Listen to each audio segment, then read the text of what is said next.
Well, welcome back to part 2 of Bending with the Wind. And in this episode, we're going to be talking about our attitude to things.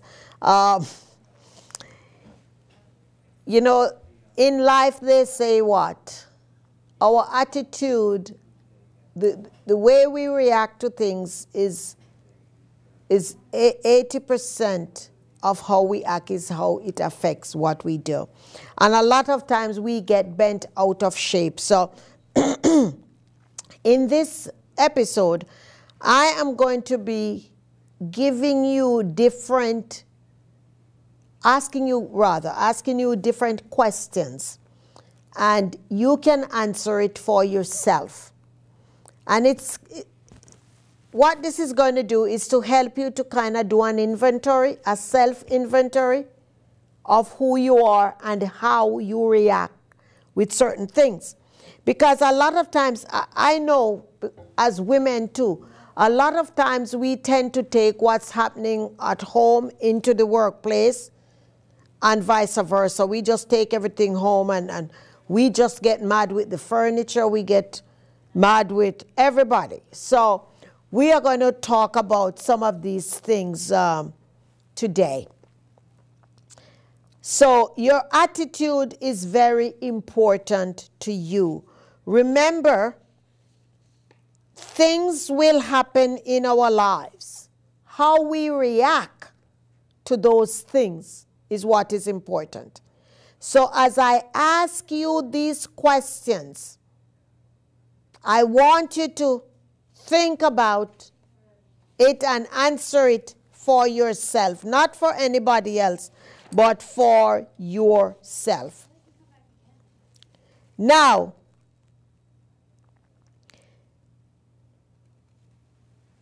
are you a person that gets very upset, very, very, very upset if someone keeps asking you the same question over and over and over and over again? A lot of times people do that because they didn't like the answer you gave them. So they rephrase that. I know I have a radio show, and a lot of times when I'm interviewing guests on there, I ask them one question in 4 different ways because I want to see what their answers are going to be. Now, are you someone who gets really bent out of shape? If that happens to you, you write that down. I know that over the years, I had to continue working on me, not to lose my rockers, as people say. And especially when someone tried to use reverse psychology on me, and I would just call it for what it is, and I would say, you just asked me that question. And the person would smile.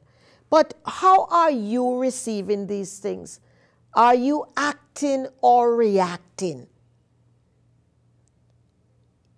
What I know is that when we react to these things, we are like having the adrenaline pumping, our blood pressure is off the chart, and our heart is just pumping and racing, and you can't even swallow a sip of water because it's like a big baseball that you're trying to swallow because you're so angry about it. Is that you?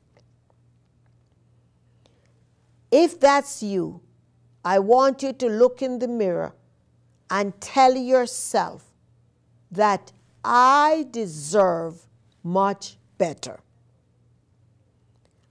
I need your help in becoming more flexible to life. Yes, I have the ability to create the life I want. However, because I share this universe with others, there are times when people and situation will rub me the wrong way. But I'm asking you, Lord, to help me not to react, but to act in a positive way.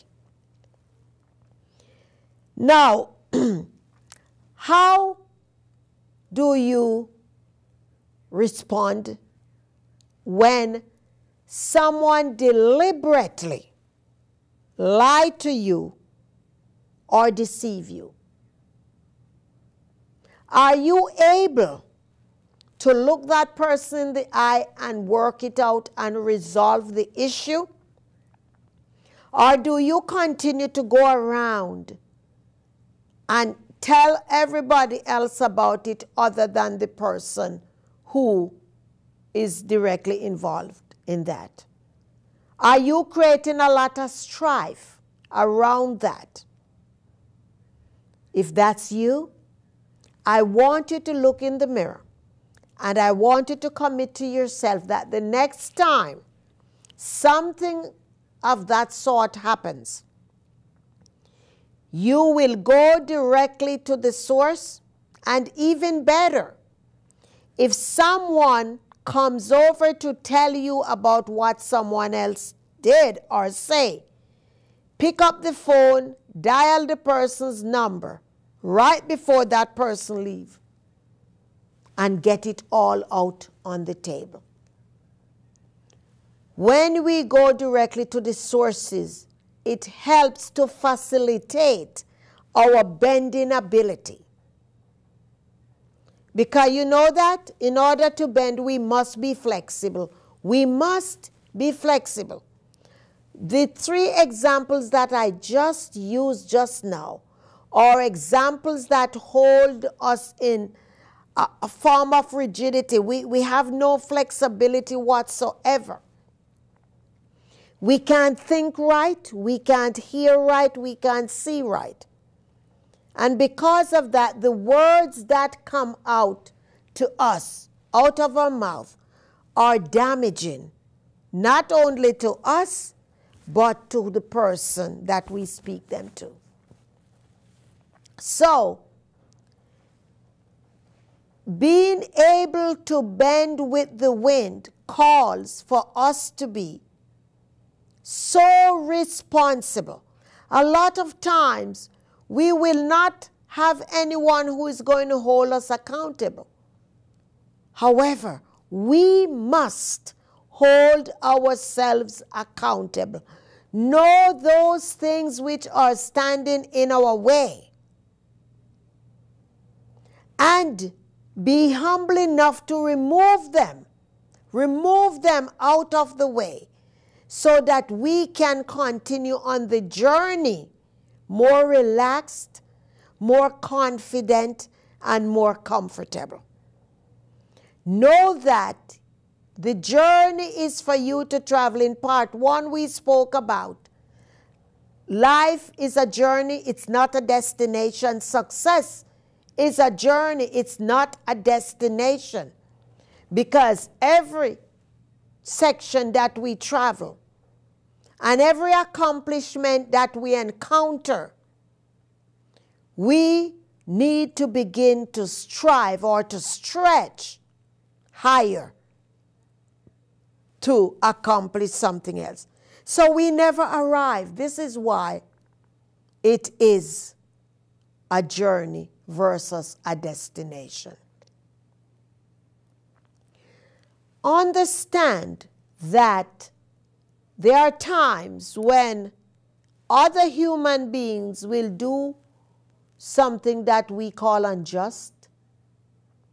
But I have learned from personal experience that people who hurt us, They hurt us because they themselves are going through troubled times.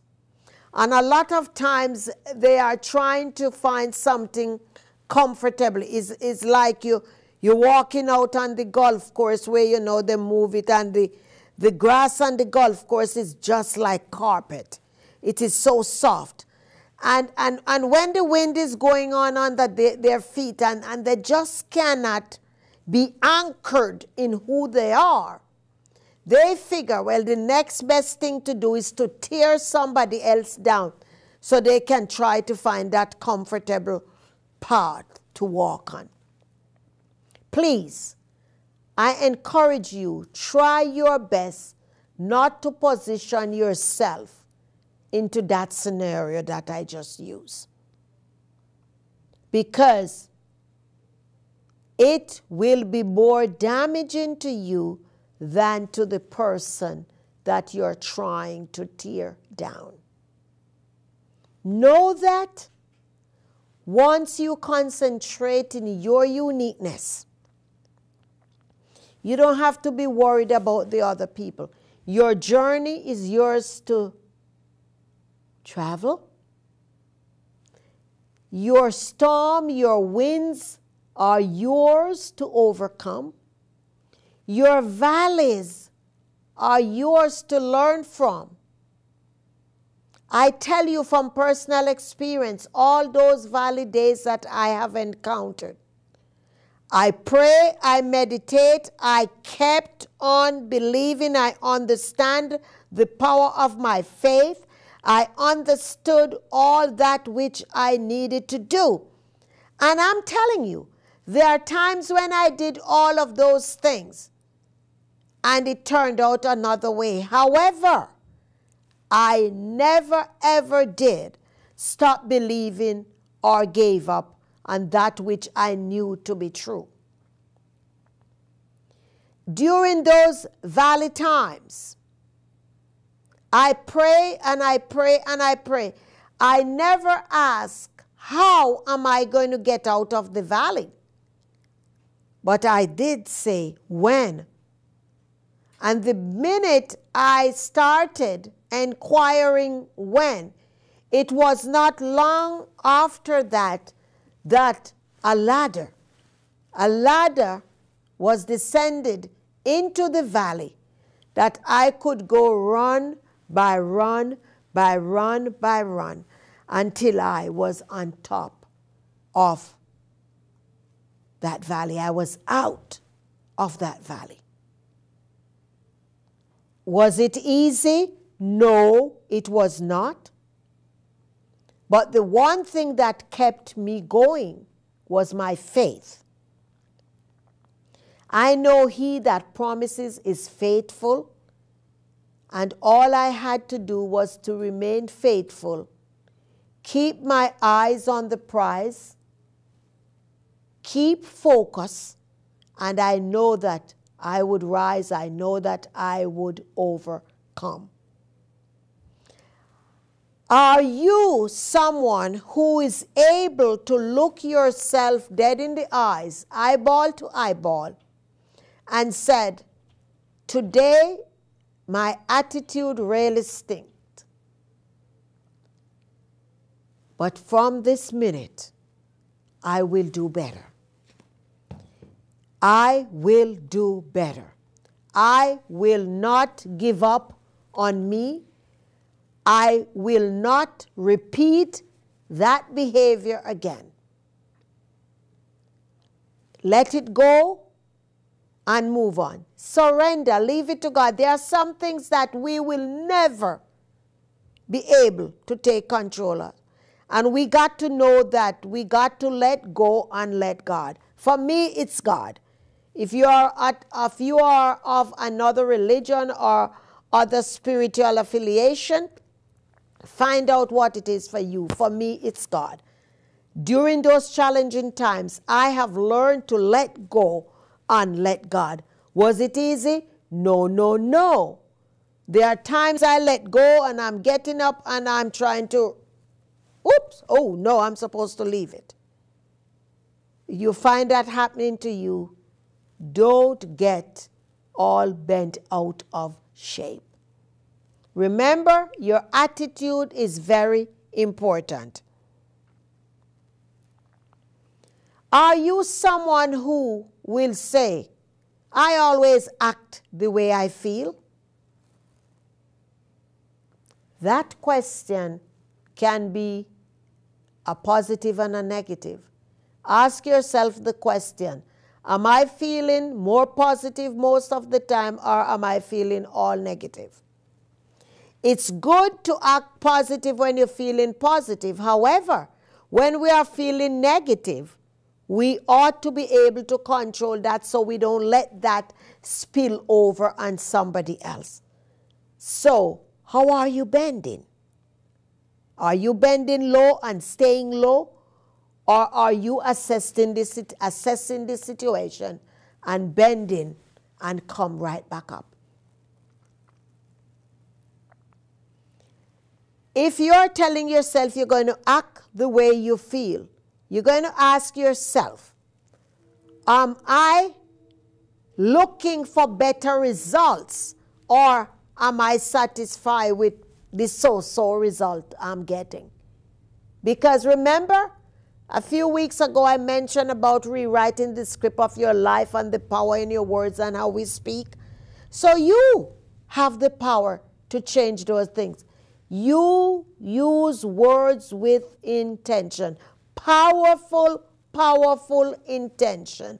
Powerful, powerful, powerful intention. If you don't believe me, you try and find your grandmother or your great-grandmother and ask them about those prayers that they have prayed over the years for different members of the family. I know there's a lady I knew, and when her mother died, she found a composition book with every prayer, with the date they were prayed, and for whom they were prayed. She was praying for her children. She was praying for other family members. She was praying for community leaders. And the lady was sharing with me, and she even showed them to me. And she compiled those prayers into a book, and she gave a copy to her children. Can you imagine having a family member pass along, or you pass along, and you leave a legacy of that caliber for your family? A lot of times you watch the athletes or the actors getting their awards, and you would hear them say, I thank my mother and my grandmother for praying for me. You know, we have some strong men who are very dedicated to prayers too. But over the years and decades, we know that women are the strong prayer warriors. So you have the power. If you want to act the way you feel, be sure that you're feeling positive. Make sure that the behavior that you're passing out is a behavior that can impact the life of somebody else.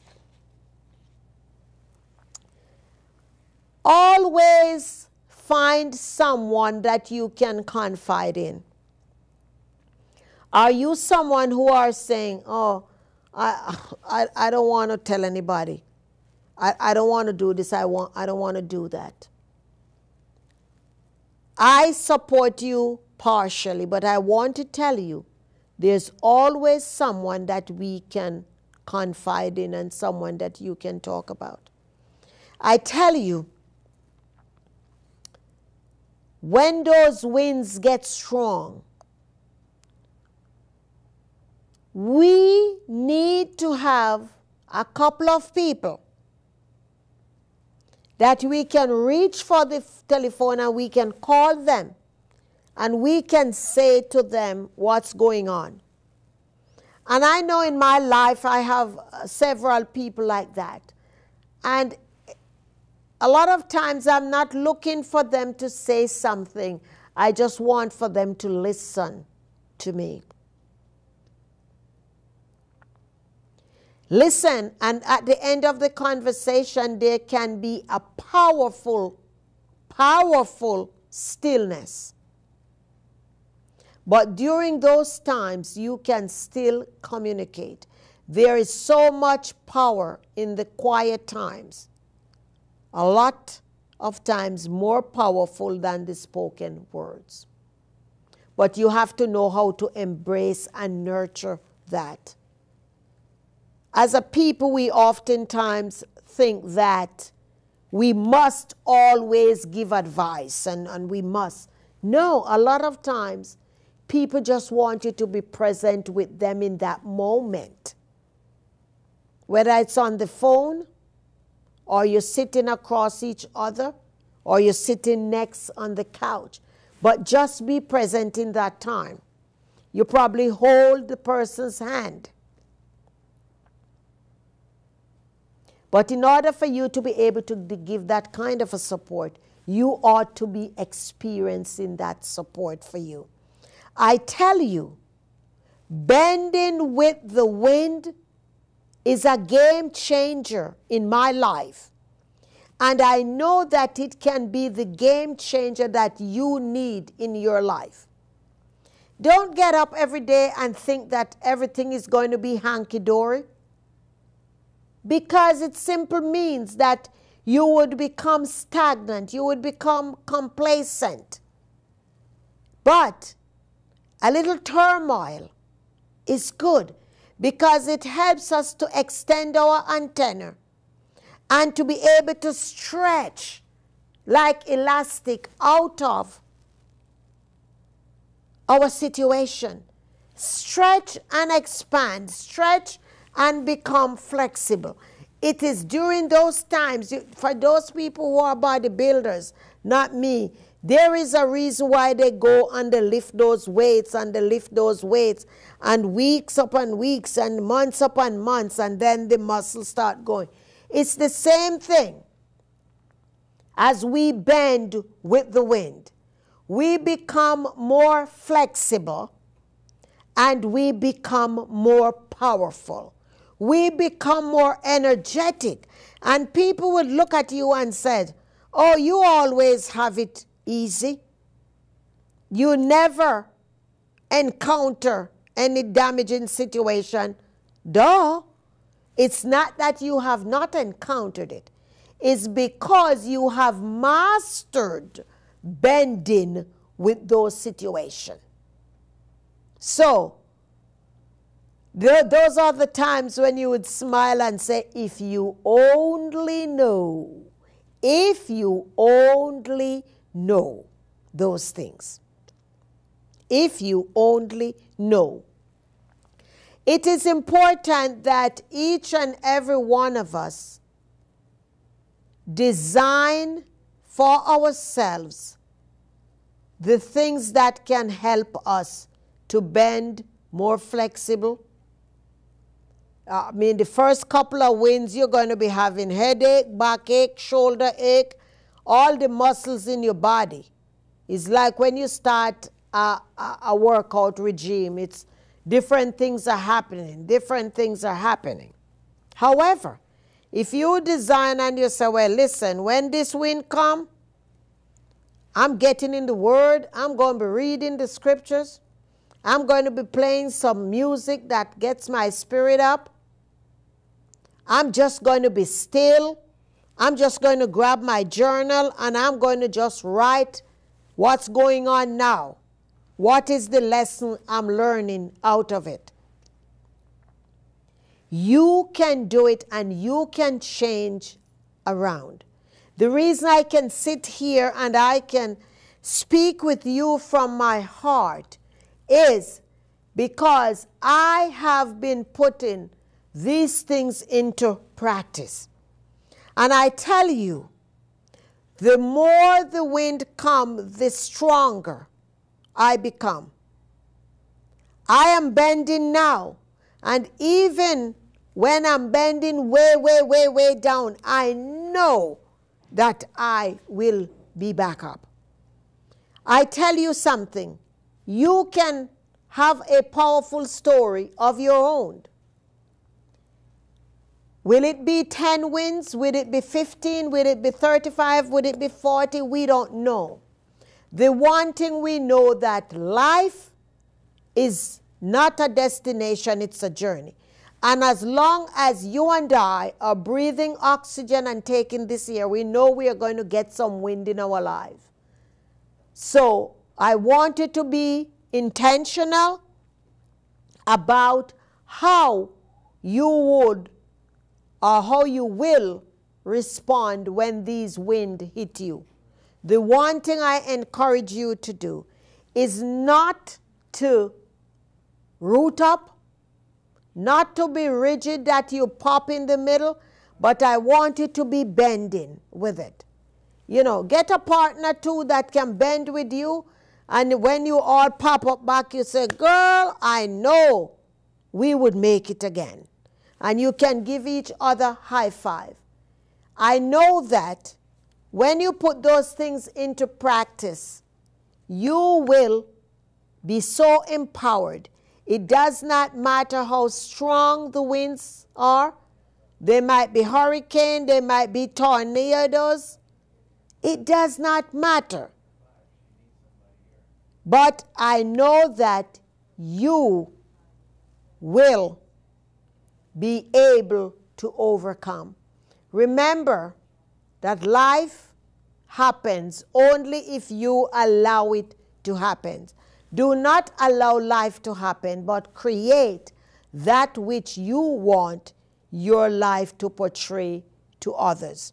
Remember, as always, that you were created for greatness. You are on your journey. Enjoy it. Do not quit in the middle. Keep going, because the end result will be worth it. Thank you for spending this time with me in this space.